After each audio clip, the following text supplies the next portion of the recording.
really keen to get involved in intersections this year. I really enjoyed last year's pieces. I love music in general, and I was really curious about this challenge of communicating academic research through music.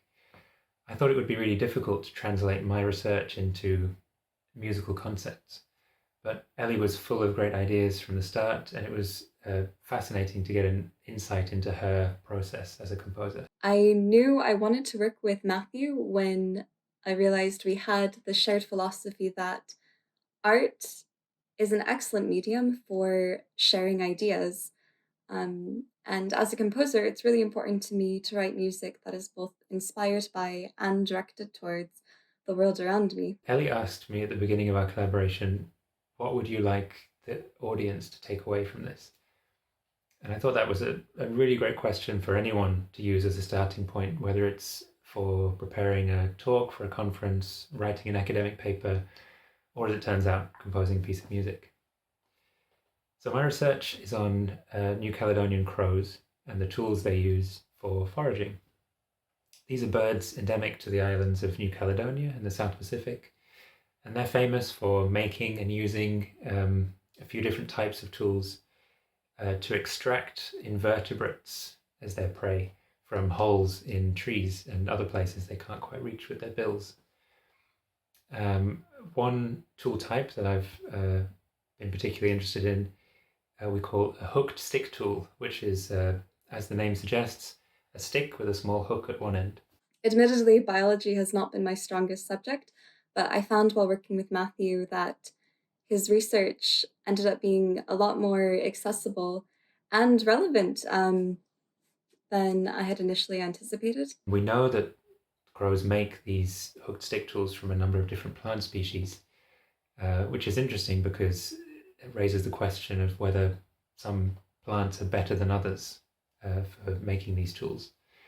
But it's actually really difficult for us to identify which plant species tools are made from in the first place.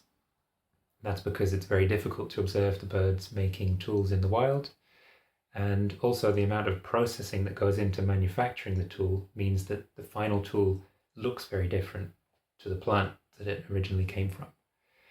But we recently had a bit of a breakthrough on this front using a technique called DNA barcoding, which involves taking a small sample of DNA from your unknown crow tool and comparing this to a database of plant DNA sequences and looking for a match. One way that Matthew and I decided to apply his research to the music was to map the nucleotides of plant species that he identified through DNA barcoding to the notes played by the violin and cello.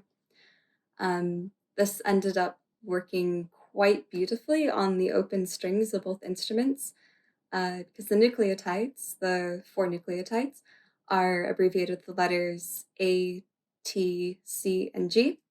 And by replacing the T with a D, almost all of the notes were able to be played by the open strings on the violin and cello.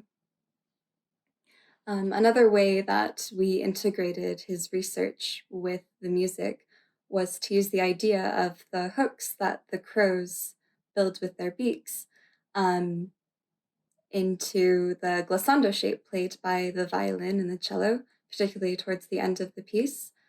As the piece progresses, this glissando gets increasingly higher in pitch, and this demonstrates the progressive construction that the bird is making um, of the hook into the usable tool.